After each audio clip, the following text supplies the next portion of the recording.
بسم اللہ الرحمن الرحیم دا اسلامک ٹی وی کے پیارے ویورز، السلام علیکم دوستو، میں ہوں سبتالحسن اور آپ دیکھ رہے ہیں آپ کا اپنا channel the Islamic T V. دوستو، ہماری آج کی یہ ویڈیو آپ کے لیے بہت ہی انٹرسٹنگ ہونے والی ہے، کیونکہ بہت سارے لوگ ایسے ہوتے ہیں جن کے ہاتھ پر، جن کے منہ پر یا جن کی ٹانگ پر تل ہوتا ہے، اور آج ہم آپ کو بتائیں گے کہ اگر ایڑھی پر تل ہو تو اس کا کیا مطلب ہوتا ہے، اور جن کی ایڑھی پر تل ہوتا ہے ان کی کیا خاص بات ہوتی ہے۔ یہ سب جاننے کے لیے ہماری اس ویڈیو کو شروع سے آخر تک دیکھیے گا، تاکہ آپ کو آج کے ٹاپک کے بارے میں مکمل معلومات حاصل ہو جائیں۔ آج کے ٹاپک کی طرف بڑھنے سے پہلے میں اپنے چینل پر آنے والے تمام دوستوں کو ویلکم کرتا ہوں، اور جن دوستوں نے ابھی تک ہمارے چینل کو سبسکرائب نہیں کیا تو پلیز جلدی سے ہمارے چینل کو سبسکرائب کر لیں اور بیل آئیکن کو ضرور پریس کر لیں، تاکہ ہمارے چینل کی ہر آنے والی نئی ویڈیو آپ کو بر وقت مل سکے اور آپ اس سے فائدہ حاصل کر سکیں۔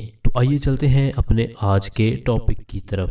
اگر کوئی ایسا شخص ہے جس کی ایڑھی پر تل ہو تو اس سے مراد یہ ہے کہ دماغ اور جسمانی طور پر وہ بے حد تیز اور ترار شخص ہے۔ ایڑھی پر تل ہونا دماغی اور جسمانی طور پر بے حد تیز ترار شخص کی پہچان ہے، اور وہ چاہے تو بہت کچھ کر سکتا ہے، دولت بھی مل سکتی ہے، مگر وہ عموماً معمولی چیزوں پر لڑتا اور الجھتا رہتا ہے۔ تو دوستو، یہ تھا ہمارا آج کا ٹاپک۔ امید کرتا ہوں ہماری آج کی یہ ویڈیو آپ کو پسند آئی ہوگی۔ اگلی ویڈیو تک کے لیے ہمیں اجازت دیجیے، اپنا بہت سارا خیال رکھیے گا۔ اللہ حافظ۔ ہمارے چینل کی نئی ویڈیو سب سے پہلے دیکھنے کے لیے بیل آئیکن کو پریس کرنا مت بھولیے گا۔